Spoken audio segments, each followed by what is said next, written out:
at the thought of everything he'd miss, from watching his children grow up to passing the years with Erin. John died in January of 2009, just 3 months after his diagnosis. Looking back at that period, Erin recalls the trauma and devastation, but she is glad she quit her job to be home with John. Most people would have done the same in these circumstances.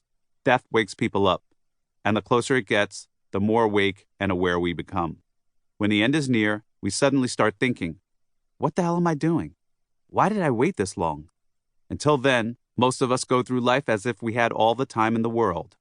Some of that behavior is rational. It would be foolish to live every day as if it were your last. You wouldn't bother to work, or study for a test, or visit the dentist.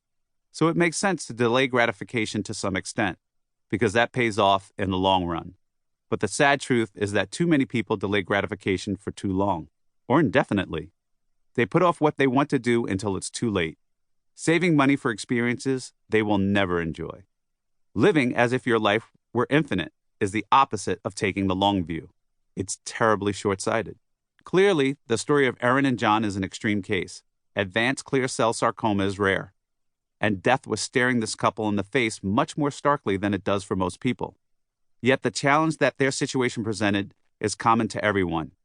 Everyone's health generally declines with time, and sooner or later, we all die.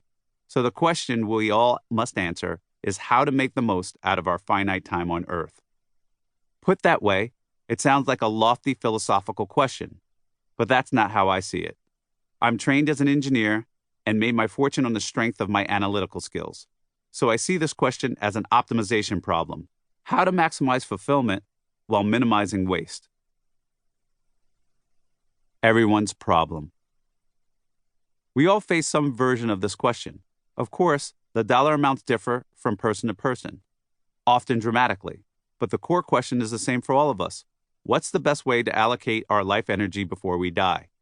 I have thought about this question for many years, going back to when I was barely earning enough to live on, and over time, I've come up with several guiding principles that make sense.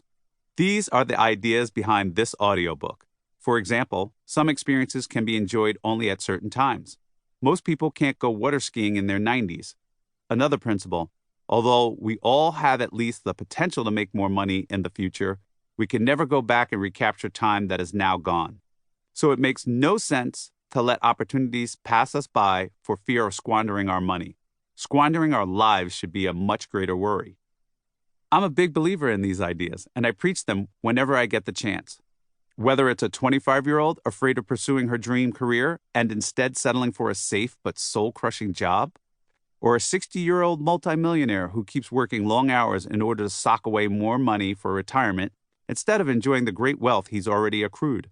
I hate seeing people wasting their resources and putting off living life fully now, and I tell them so. As much as I possibly can, I also practice what I preach.